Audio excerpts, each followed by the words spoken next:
trabajo más es una aproximación histórica a la fotografía y sobre todo lo que hago es trabajar con imágenes de archivo.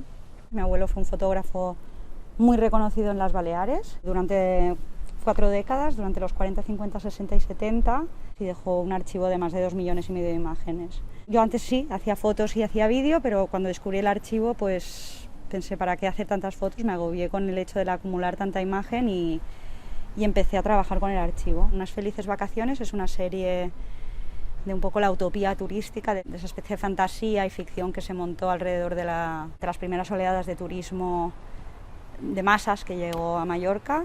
Y bueno, es una aproximación pues muy positiva, ¿no? De como cuando el turismo se veía con ojos como algo de progreso, que España era muy pobre, un país franquista que había estado cerrado al exterior y que de repente se abría y que veía el turismo como una oportunidad de crecimiento económico y apertura cultural y progreso y bueno, y es pues la lectura de estas imágenes, que son unos detalles de unas postales ampliadas, pues con la perspectiva histórica de cómo vemos el turismo hoy en día, ¿no? que ya no lo percibimos de esta manera tan positiva.